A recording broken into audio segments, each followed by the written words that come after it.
Ladies and gentlemen, a very warm welcome to the Yusuf Hamied Department of Chemistry and to the Alumni Festival. My name is James Keeler. I'm the head of department here, and it's wonderful to see so many of you coming to hear about Professor Reisner's exciting and very, very topical research. But as you know, no introduction is complete without the obligatory fire instructions. So here are the obligatory fire instructions. We have an audio alarm. A very nice lady will tell you to evacuate immediately, and you must comply. Just go back the way you came in. The stewards will guide you. If that happens to be blocked, there's actually another exit over here. We're not expecting that to happen, of course. We're all familiar with the idea that we can capture sunlight to make electricity. I have some solar panels on my roof at home that I'm very proud of. But that's really just the beginning. The next question is, how can we do all of the other things that we need in order to make our life truly sustainable, circular, as the phrase is? How can we do that as well? And this is what Professor Reisner is going to tell us about today. Erwin is Royal Academy of Engineering Chair in Emerging Technologies. And I will hand straight over to him, please.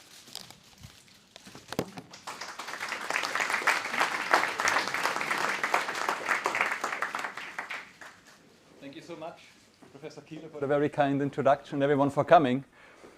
What I would like to do in the next 30 to 40 minutes is really share with you the work we are doing, also the motivation, and I think really the idea that it's a truly exciting time for chemistry. In fact, I think there has not been a more exciting time than maybe for 100 years, because it is really now the time to transition to a sustainable economy and to develop circular chemistry. And this, of course, will be driven by basic findings from our laboratory, academic laboratories, and ultimately transition really to industry and beyond. So the title of my presentation is Solar Chemistry. As Professor Keeler alluded to, we try to use sunlight to drive chemical reactions. And everything you will be hearing today is really connected to this theme. So I will introduce why I think solar energy is clearly important, but it does not need too much introduction, but there's still a few interesting considerations, and then really get straight into the chemistry without going too deep into the chemistry either. So I think it should still be quite easy to follow. For those of you who are quite far in the back, I will try to explain the slides in as much detail as possible. If anything is not clear, of course, I'm happy to explain afterwards. And if you stay, I'm also happy to discuss with you and show you around our device display, where many of our gadgets, smaller devices and even larger devices are on display. The largest ones actually don't fit in here anymore, which is even more exciting, I think, for a chemist in particular. And I also come with the theme of the photon economy. I think many chemists are familiar with the atom economy, where we try as sustainable as possible with the use of atoms. I think that this concept will also apply in the future to the use of photons, of course, from irradiation or solar energy to make those processes sun-powered and really truly efficient and economically viable.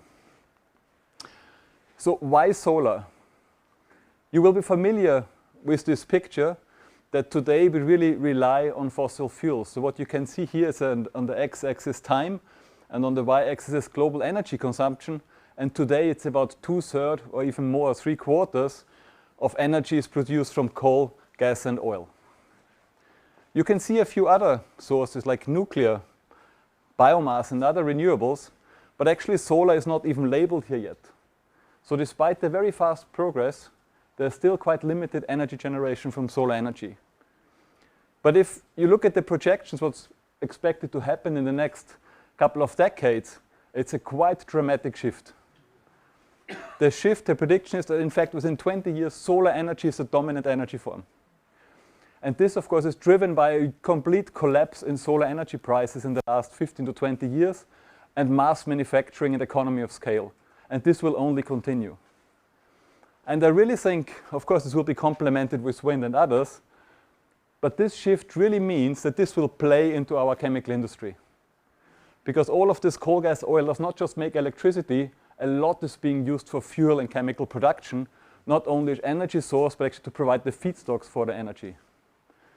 And this you can already see here, P2X, stands for Power to X technology, meaning electricity conversion into chemistry. So I think with a new technology that can make chemicals that's powered by solar, this can immediately tap into this. So this is our future market we're actually aiming for here in the laboratory. This means it's a very good time, as I will show in one of the next slides. There's still time to develop those technology and actually bring them towards market and application.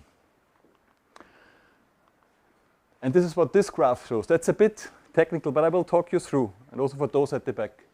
So this is the transition of various industry sectors from 1990 to 2050, from a fossil gray or blue colored to green, where of course they're renewable.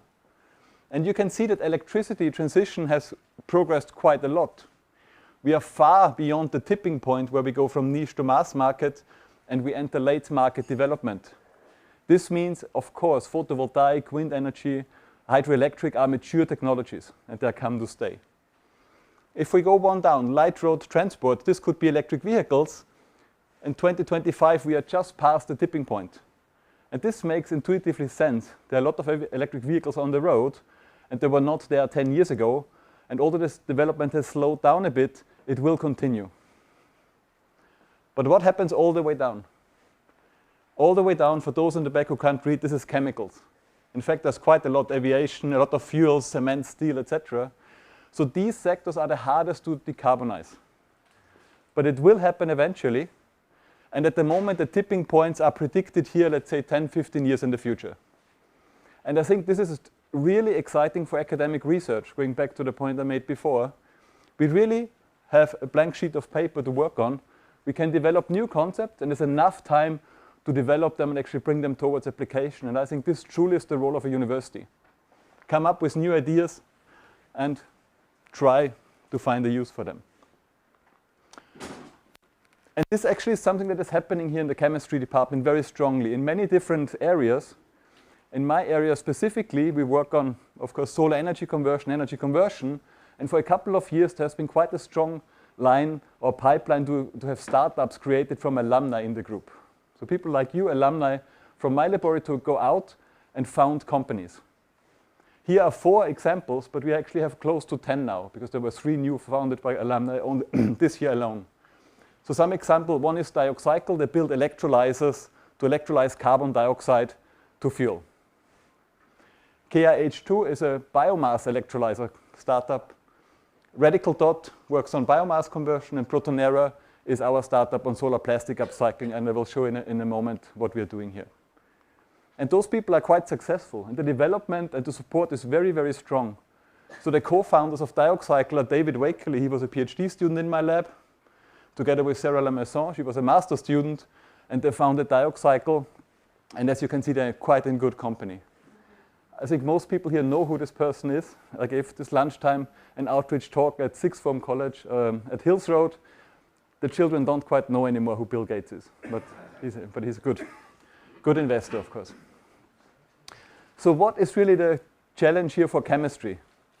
If we step back and look at what the chemical industry does, it really relies on the resources of fossil fuels, almost exclusively, or 94%. And with these resources, we build base chemicals, or a couple of handful of feedstock chemicals, like ammonia, syngas, ethylene, aromatics. And from here, we build all the products. Today, we make about 100 to 200,000 different chemicals in industry. So it's huge how this umbrella, in fact, folds up. And of course, from those products, from the fertilizer, kerosene, plastics, then we generate food, fuel, and construction, and so forth. A really good illustrative example is ammonia. About 50% of all ammonia globally is built or is made by the Haber-Bosch process. Equal amount is natural production of ammonia. And Haber-Bosch, of course, uses hydrogen from steam reforming of natural gas. This means this ammonia makes fertilizer for food production, and the consequence is that 50% of all the nitrogen in your body has been made through Haber-Bosch process. It's synthetic ammonia. So if we were to say we want to defossilize, it's not only that we don't have access to food, that we don't only have access to fuels, plastics, etc. In fact, we don't even have access to food, and there would be global starvation on a massive scale. In fact, billions of people may die if we would do so. So we really need to think about our dependence and how we can disentangle this reliance and find solutions to this problem. So what do we need to do? We need ultimately to replace this resource, find a sustainable resource that can make sustainable feedstocks, and from here, of course, create ultimately the products for our daily lives, from the fertilizers, kerosene, plastics, and so forth. The big question now is, of course, what is this resource? And if you think about this resource, it is really all about scale. What is the carbon stuff, if I can say so, that we have in most abundance? And this actually has been worked out in the last couple of years by the Academy of Engineering in Germany, the Royal Society in the UK, and others. And for Western Europe, this is more or less the conclusion. Carbon needs to be sourced from carbon dioxide. Biomass, when I talk about biomass, more or less it's what you would put into your green bin, but in particular, interesting is lignocellulosic biomass, because then you're not in competition with agriculture and food generation. And interestingly, plastics. And here we really talk about circular plastics already, so not fossil-derived plastics. So all that my laboratory is doing at the moment is try to use sunlight to convert these three ingredients into some interesting chemical building blocks that can hopefully help to build a more sustainable chemical industry sector. That's the simplified version, what we do. Biomass, carbon dioxide, plastics with water, use sunlight as energy input, make fuels and chemicals, and then go into the circular use and move away from the linear economy model that is really exhausting our planet. I will not give many technicalities at this presentation today, but really what we have to think about is develop efficient light absorbers. We talk a lot to people from the photovoltaics community because they're the experts in harvesting sunlight and generating energy-rich charge carriers. Our specialty is more in the development of catalysts. How can we then use these charge carriers to drive reactions efficiently? To use all of those photons that you have in sunlight. So what were some of the recent breakthroughs that really got us into this? One quite remarkable moment was when we found that we can just put some piece of wood, biomass, into a test tube. And with some of our photocatalysts, these are little semiconductor particles, when we shine light, it actually can break down the wood and generate hydrogen. So what we're doing is here is effectively mitigate biomass waste, generate clean hydrogen that you could use in a fuel cell, and at the same time here we generate a lot of organic products in solution that are formed from the breakdown of wood. Here specifically it's formate that we are forming. So actually two products and mitigate one waste stream. And what's incredible is just the simplicity of this process, and it was the first time that this was shown on a real solid waste substrate using visible light. And it just goes on and you can see the quite vigorous hydrogen evolution. You can do exactly the same with plastic waste. So what we did here is we took a plastic bottle, in fact from Marks & Spencer to be specific, not the fund of our laboratory at the moment.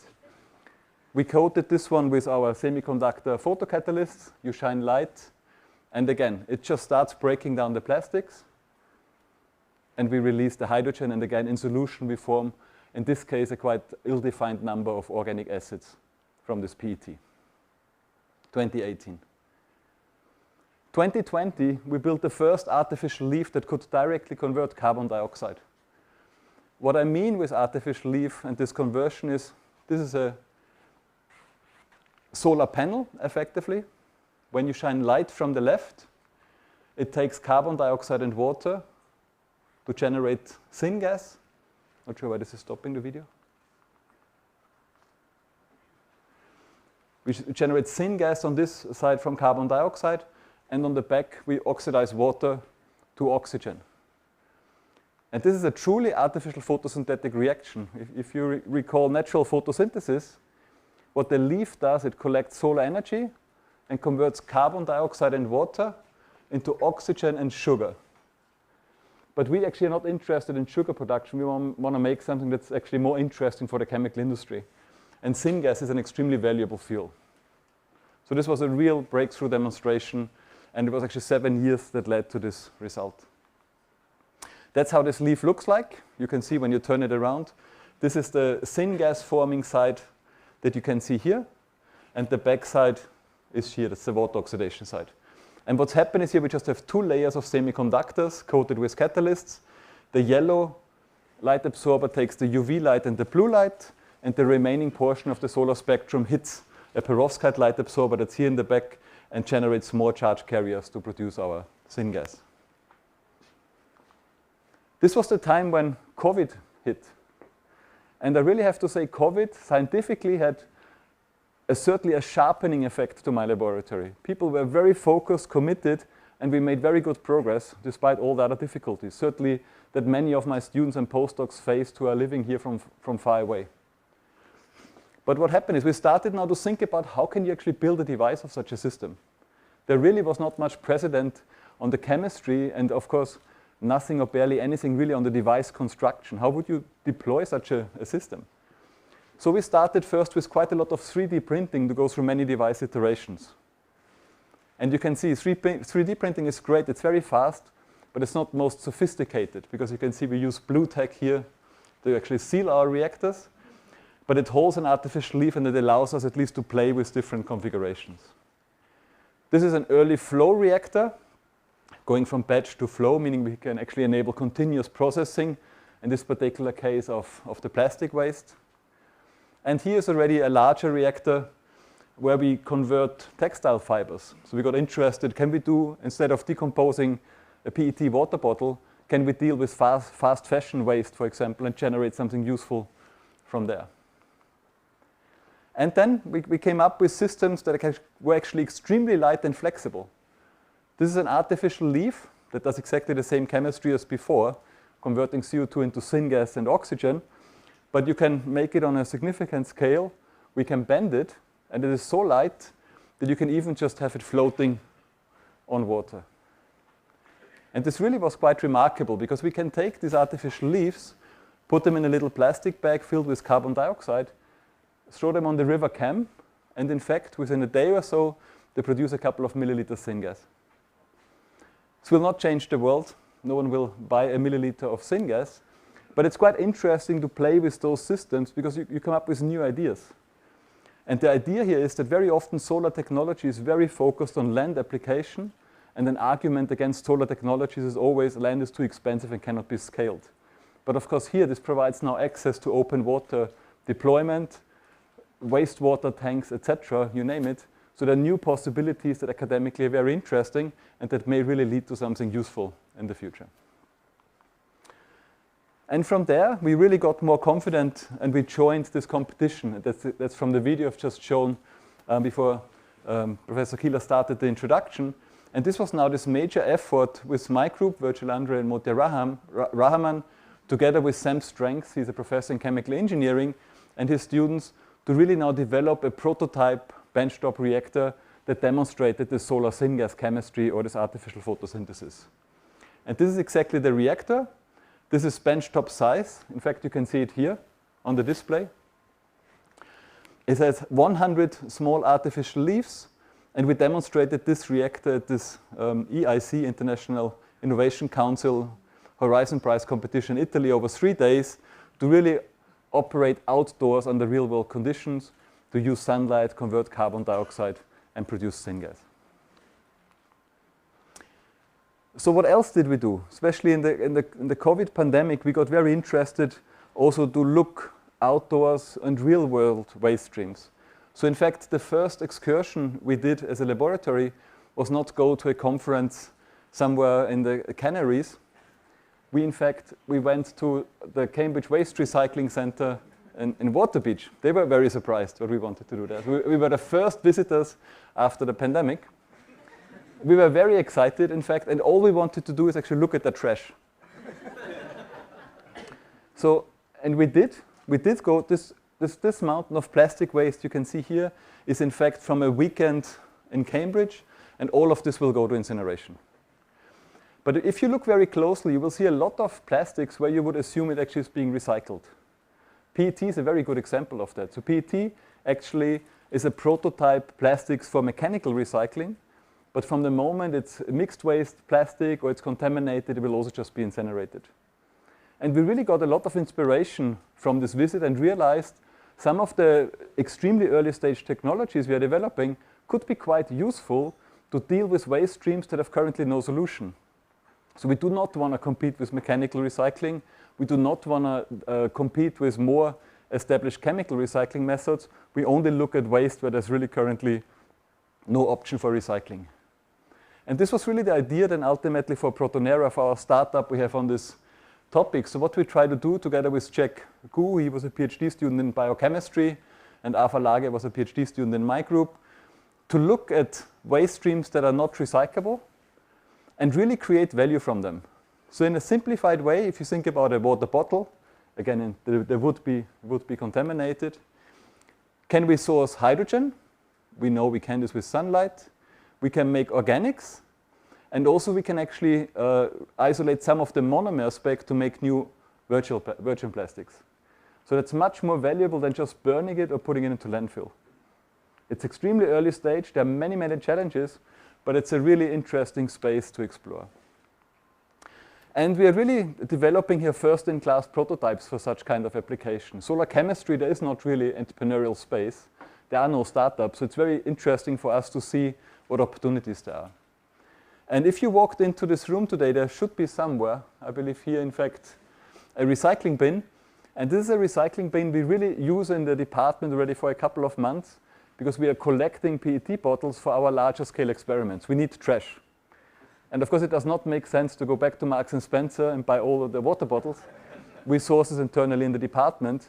And we also use this to actually bring our research to our students.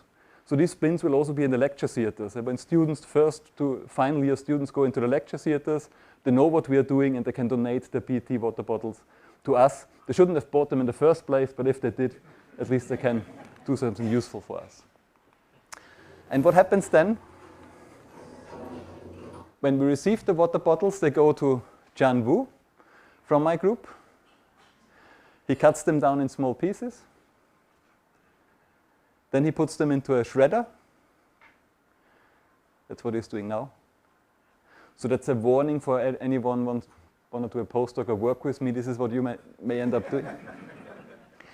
In this case, PET plastics is a composite between amorphous and crystalline PET. What we do is actually we put it into an extruder to convert all the crystalline phase into amorphous phase. Then we shred again.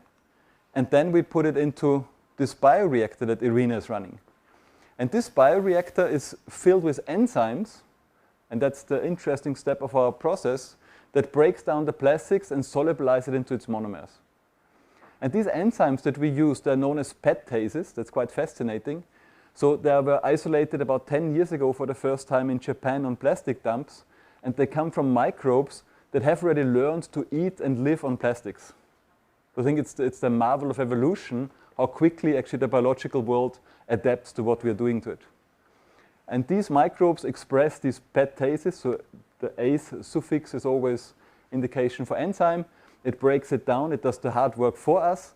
And for us, very importantly, it does this under very mild conditions. So all we need is a pH-neutral aqueous solution, and we don't need a corrosive environment that's usually required for such a breakdown of polymers.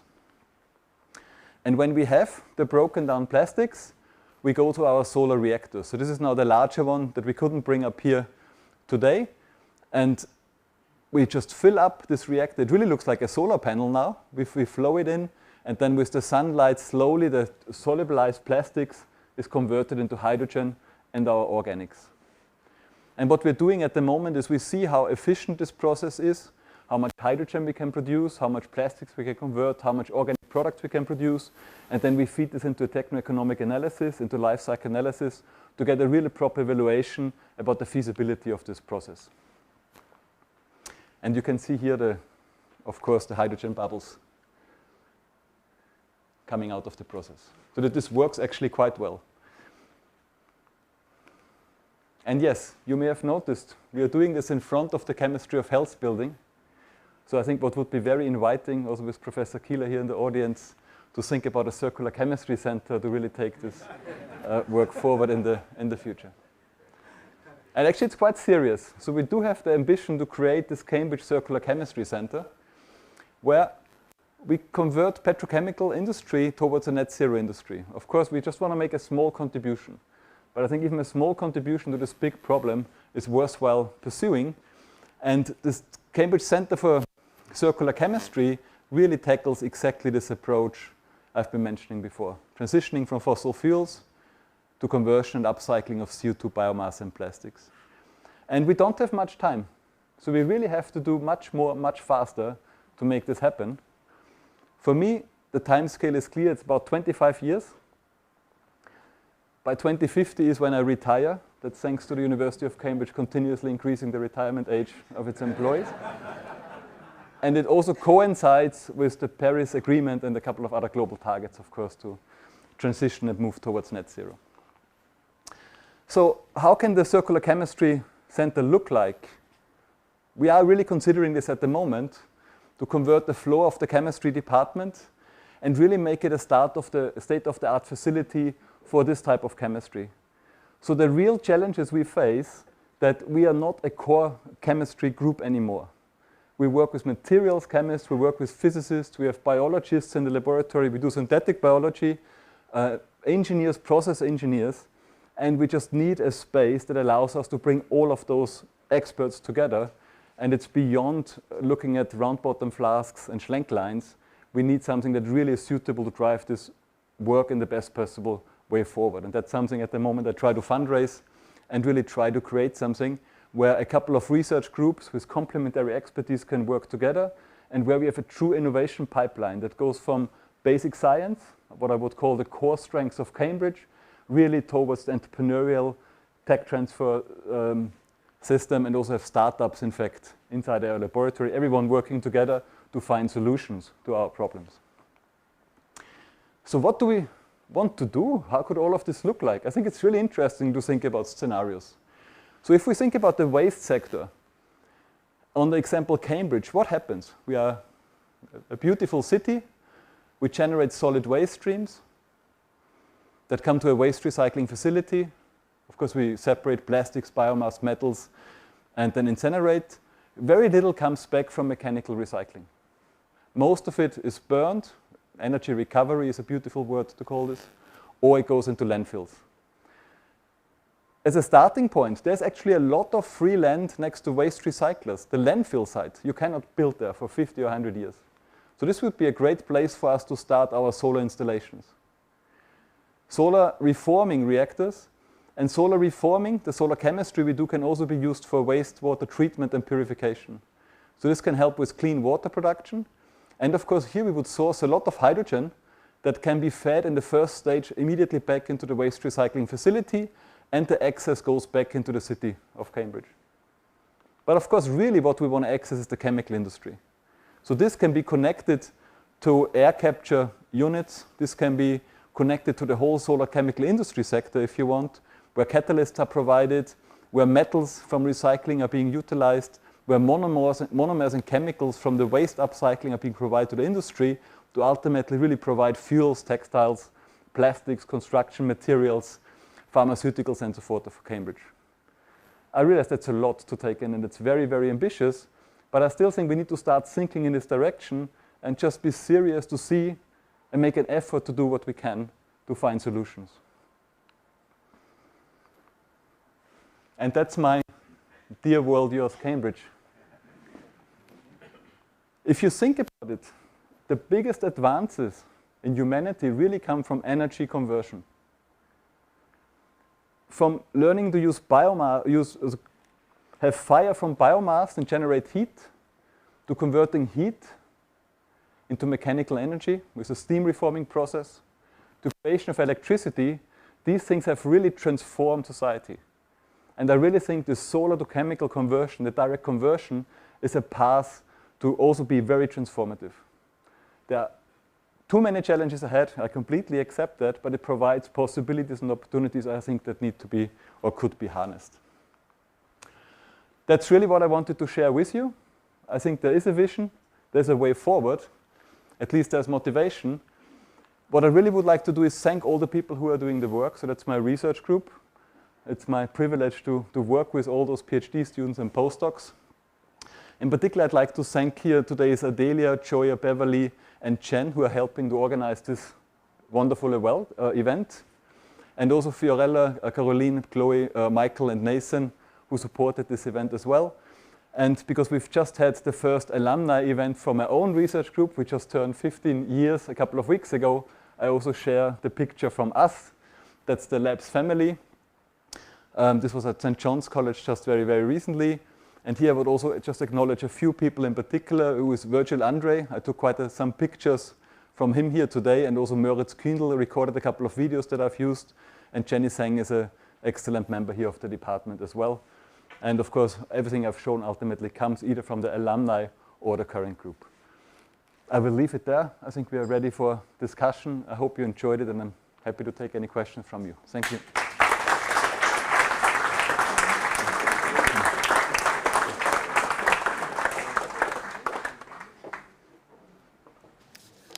Well, thank you, Erwin, for is this on? For a terrific introduction to what you're doing. If you have a question, put your hand up, and then I'll repeat the question for everybody else so they can hear it. Yes. Yeah, many thanks for the talk. Very interesting. And you presented as an example PET, the recycling in that sense of PET. Did you also try other polyesters? And what about other polymers that are not esters and cannot be hydrolyzed? Did you do some work on that? Yes. So yes. Sorry, of course. Let me just repeat the question for everybody. So the question is, this was PET, polyethylene terephthalate. What other plastics has the group been looking at or maybe thinking about for the future? Yeah. So generally speaking, for the photoreforming, specifically, almost all polyesters would work. And generally, condensation polymers are very good for us because it's easy to hydrolyze them. This means the polyamides, the nylons would be good. Polyurethane is possible, which is a very interesting and problematic plastic. What has been more difficult is addition polymers. So we have success photocatalytically to break down polystyrene, because you still have a bit of a more activated carbon there. Polyethylene, polypropylene is very difficult. The only way for us to utilize it is going into an extremely acidic nitric acid solution to oxidize it, but that's very corrosive. So long story short, condition polymers, yes, addition polymers, difficult. Richard. Can you make aviation carbon neutral, and if so, how long will it take? The question is, can you make aviation carbon neutral, and if so, how long will it take? That's tricky. So yes, it can be done. How quickly, it really depends on investment and support. And not only, of course, for us. I mean, these things are all global challenges. But there are, I mean, what we can do at the moment, I did not specify, so thanks for the question. We can go directly from carbon dioxide, not only to syngas. I like to show the syngas because there are bubbles, so it's visually nicer. But we have already demonstrated we can go straight from carbon dioxide also to formic acid, acetic acid, and more importantly, ethanol and propanol. And with ethanol and propanol, you are already in a range of liquid high-density fuels. It's not kerosene, but we are not so far away. So it is possible to make it, but of course, at the moment, from the direct solar path, we are still far away to make it economical. So it just needs investment, development, and ultimately, probably the biggest challenge is scale.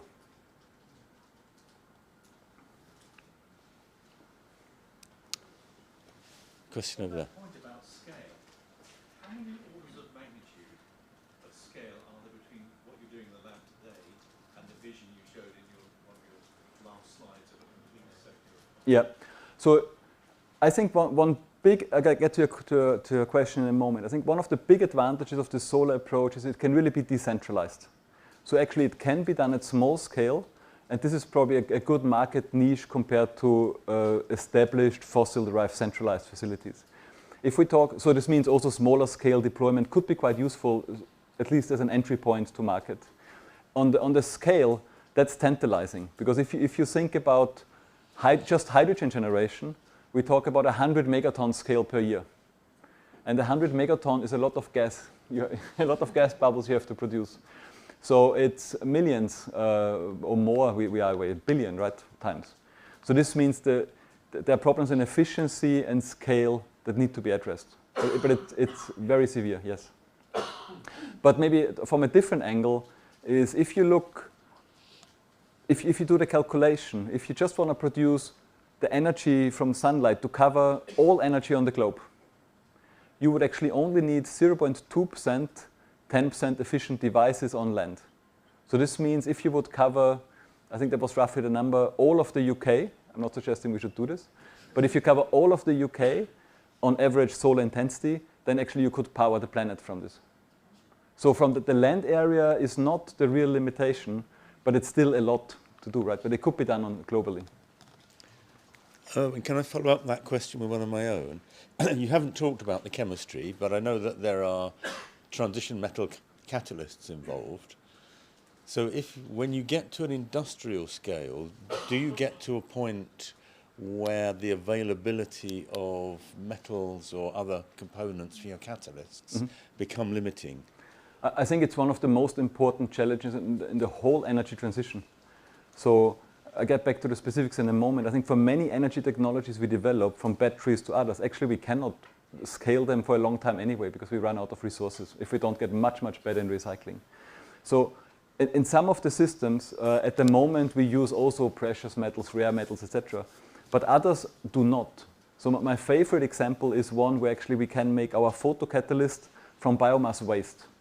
We just take cellulose, we put it a bit simplified in the furnace, we make some carbon nanomaterial that actually has semiconducting properties, and this works as a photocatalyst to break down waste again to make hydrogen. So that's the ideal case scenario. You make a catalyst from waste to then convert waste into something useful. And I think we really need to start, certainly in academia, but soon hopefully also industry, to put recycling considerations first. Before we start building a catalyst, before we start building a reactor, already start thinking how you would take it apart and repair it or recycle it. Richard again. Yes, I've got another question. What is the carbon cost of building your reactor, and how long does it take to pay that back? At the moment, these reactors are not, there's no payback. It's just far too early, because this reactor, for example, it lasts for a couple of days. And to build this reactor, this was quite a precious effort. So to give you an idea, this prototype reactor cost about £40,000. And this is just materials and processing time. It's not even human resources.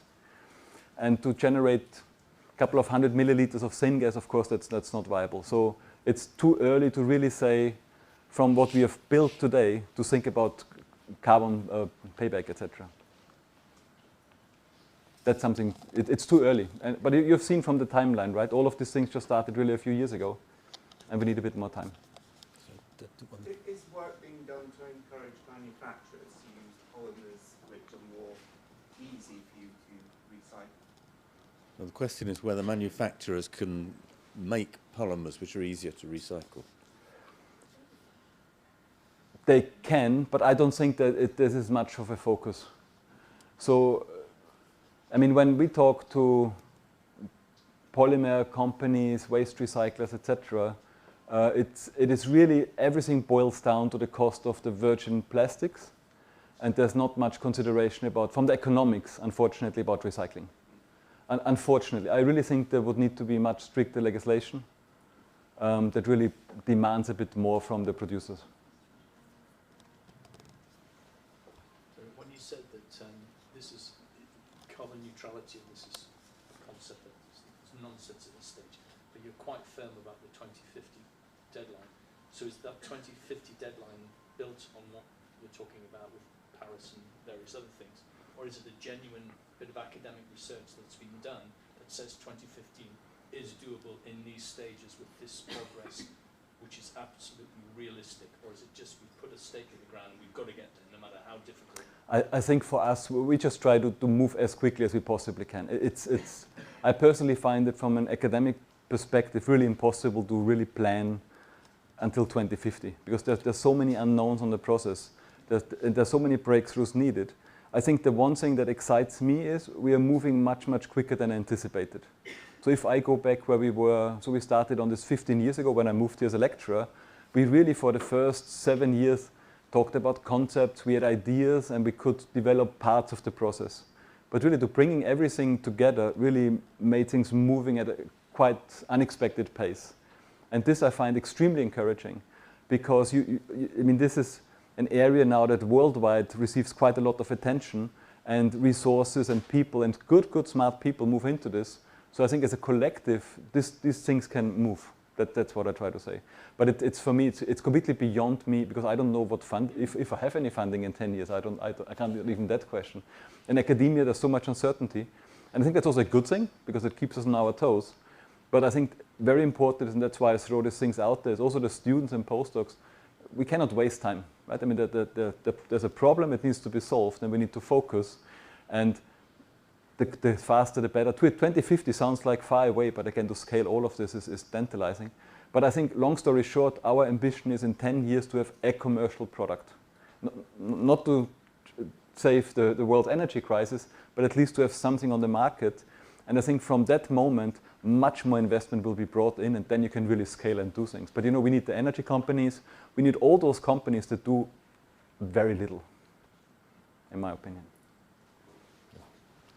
I wondered if, instead of using photons as the source of energy for the catalysis, whether it's possible to use electricity, given that things like wind turbines produce a lot, they concentrate energy much more than sunlight does.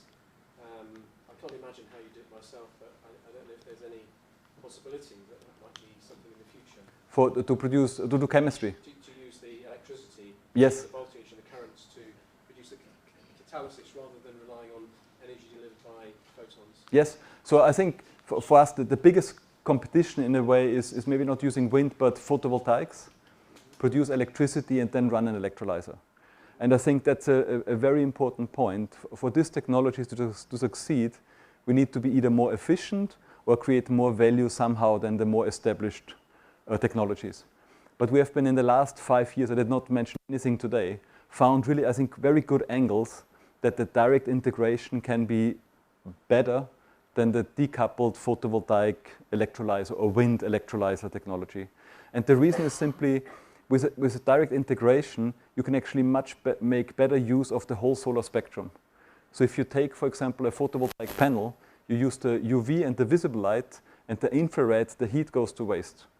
And the infrared is about 50% of that energy. And in fact, if you heat up your solar panel, it depends now a bit on the solar panel, but most of them, you decrease the efficiency because the charges just recombine. Whereas in our system, because we deal with chemical catalysis, heat is very good for our process. So we can use not only the UV and visible effectively to collect the solar energy, we can now also harvest the infrared, the heat, to improve the turnover of our catalysts and to improve the performance. And this really, I think, is a very interesting angle to improve efficiency and performance of direct integration, solar to X, versus just coupling established devices. Although that's a related answer, but can you directly use electricity to catalyze the breakdown of plastics? Yes. Yes, we can do that. As well? Yes, and we do this. Yeah. So for us in the lab, generally speaking, in the development of most systems, usually we build first what you would call an electrolyzer, and then, which means electrochemical breakdown, and then we convert this and make it solar driven. It's quite routine. Yeah. So more than half of the people in the group do electrochemistry. Mm-hmm. Are there other university partners, either in this country or elsewhere in the world, doing this sort of research? And if so, are you working with them? So the field of artificial photosynthesis is a globally huge field of research. So in the UK, we are a very friendly, supportive community. And my argument is always because there's no funding for us. So there's nothing to fight about. But it's really true. We have really, I would say, 2 handful or 10, a dozen research groups. Everyone does different things and we work very effectively together. In fact, we have a UK solar fuels network. It's called now UK Solar Chemicals Network. I directed this network for a couple of years. I handed over during the pandemic. And it really brings the UK together. Internationally, there are very strong, large activities in the US. with, in fact, extremely large funding streams, and also very strong is Japan. What does it mean for us? We know each other, we talk, we support each other where we can. It's generally a very friendly and supportive environment. But I think what is very, very new is that these things work. Right? This is really new. And this is something, because people have been talking about this field for decades. I mean, the idea of mimicking nature and photosynthesis is very old, in fact. But long it has been driven by biochemists who studied the photosystems, for example, or photosynthesis. And I think what really was a step change is maybe 15 years ago that materials chemistry, semiconductor, physics even, etc., came into play that really changed the way how we can assemble those devices and build those devices. It seems like the processes that you've developed are pretty sophisticated. Do you see any of this applicable for the third world, which needs all the help it can get? To applicability to the third world? The question is, can any of this be applied in the third world, which needs all the help it can get?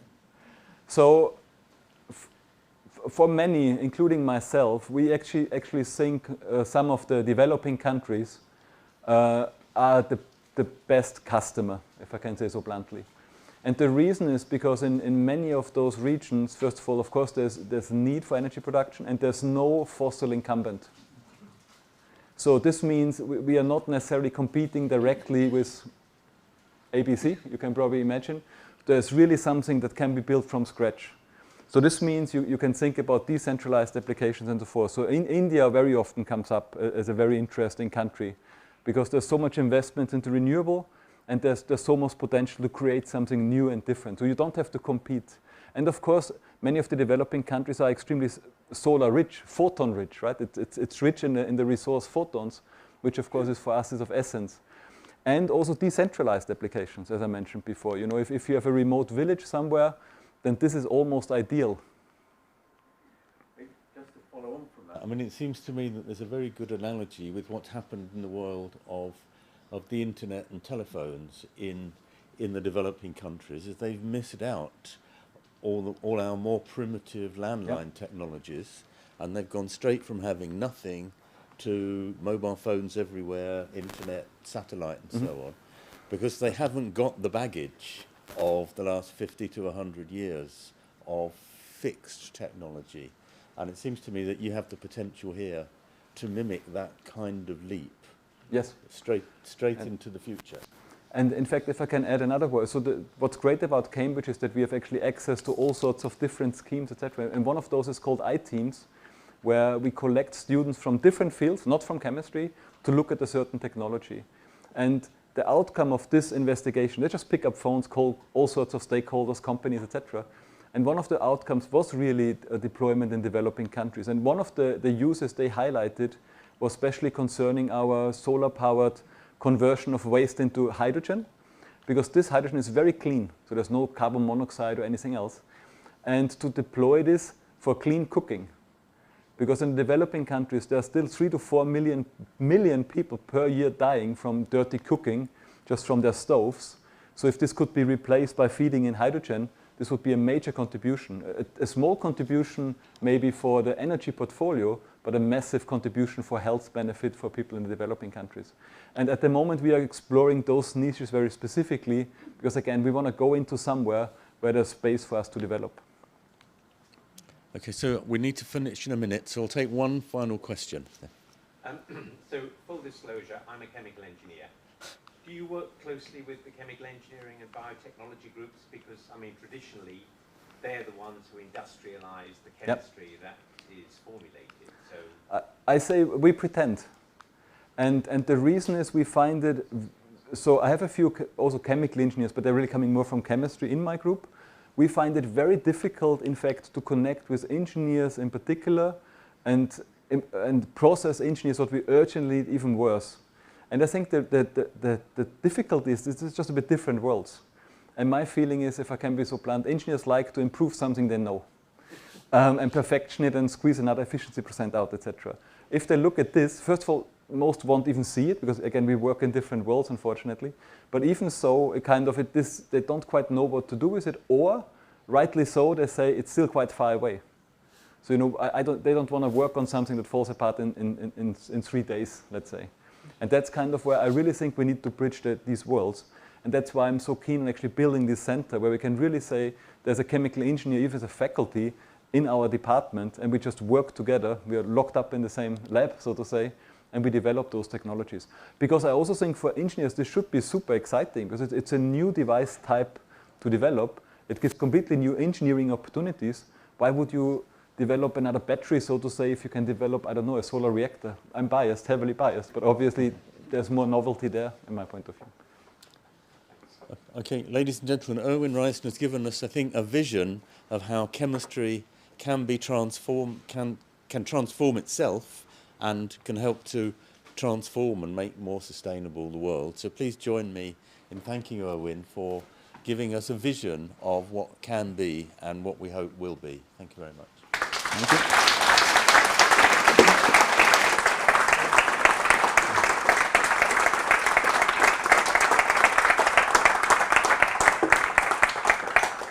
And if you'd like to look at any of the kit, it's here.